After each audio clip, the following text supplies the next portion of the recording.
Hi, my name is Joan Smalls.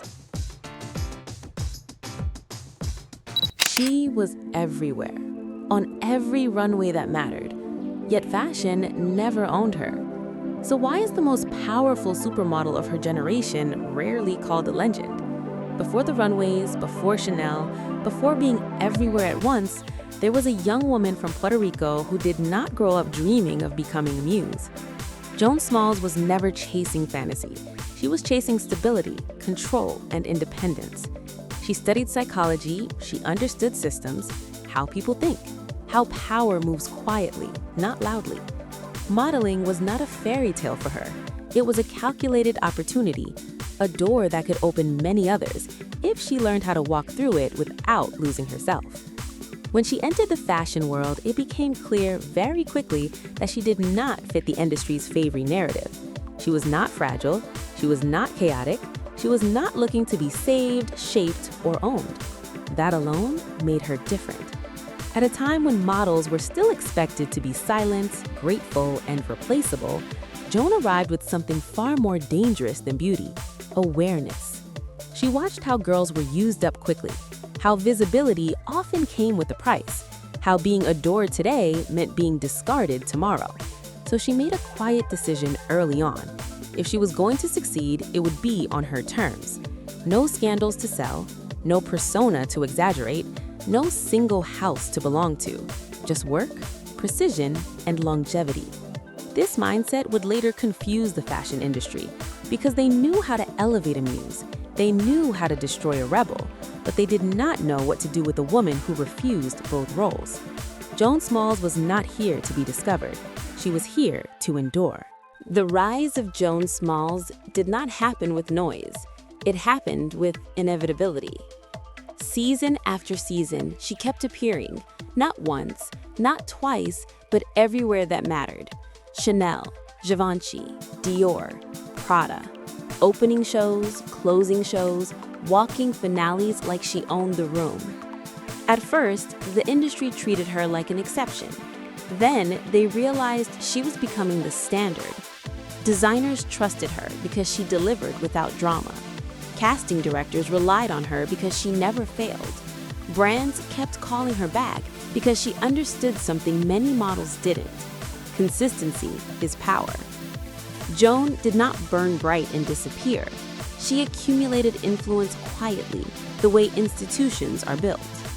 What made her rise unusual was not just the volume of work, but the absence of chaos. No public meltdowns, no tabloid arcs, no scandals to rebrand from. Fashion didn't know how to mythologize that, because myths usually need destruction. Instead, Joan became something more unsettling, a model who could not be replaced.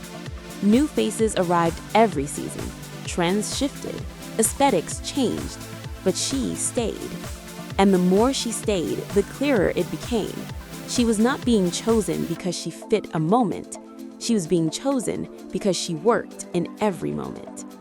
Yet, with this dominance came an invisible cost. She was everywhere, but never overexposed. Respected, but rarely romanticized. Powerful, but not celebrated in the same way as others. Because fashion loves a muse it can define, and Joan Smalls refused to be defined. She was not owned by a house, not tied to a single designer's fantasy, not reduced to a story that could be sold and discarded. She was simply there, unmovable, uncontrollable. And that is when the industry began to realize something unsettling. Joan Smalls was not rising through fashion, she was standing above it. The fall of Joan Smalls did not look like a collapse. There were no headlines announcing it, no final walk, no dramatic disappearance. She was still working, still booked, still trusted. But slowly, she stopped being talked about. Not because she failed, because she became expected. Fashion moved on to newer faces, louder personalities, and narratives that could be packaged faster. Stories that fit into captions and clips. Joan did not change herself to keep up with that rhythm, and so the industry adjusted around her. She became the model you assumed would be there, not the one you rushed to introduce. This is the kind of fall no one warns you about, the moment when your excellence turns into background noise. There was no rejection, only a quiet shift in attention. Her name was no longer framed as a breakthrough, no longer positioned as a statement, just reliable. And reliability, in an industry addicted to novelty, is often mistaken for neutrality. Joan Smalls did not lose her place. She lost her narrative. She was still standing on the runway, but she was no longer standing at the center of the story. That was the price of not burning out, of not breaking down, of refusing to be consumed for spectacle. Her fall was not from fashion, it was from the spotlight's hunger. And the question now was no longer whether she could survive the industry. It was whether the industry would ever know how to remember someone who never gave it a dramatic ending. The fall of Joan Smalls did not look like a collapse. There were no headlines announcing it, no final walk, no dramatic disappearance. She was still working, still booked, still trusted. But slowly, she stopped being talked about. Not because she failed. Redemption did not come to Joan Smalls as a comeback, because she never truly left. It arrived as a decision to stop waiting for the industry to define her value and start using her position on her own terms. Joan understood that silence, when chosen, can be power, and when broken intentionally, it can be disruptive. She began to speak, not constantly, not performatively, but precisely, about representation, about equity, about who gets visibility and who gets quietly replaced. Her words carried weight because they were not rehearsed. They came from experience, from years of being relied on but rarely centered. At the same time, she expanded beyond the runway, creative partnerships, business ventures, a seat closer to decisions, not just appearances. She no longer needed to be everywhere to remain relevant. She needed to be intentional. This shift confused the industry again, because it expects redemption to look like spectacle, a return, a reinvention, a dramatic reclaiming of attention. Joan offered none of that. She stayed composed, selective, unrushed, and in doing so, she reclaimed something far more valuable than visibility: authority. She was no longer just a model chosen by the system.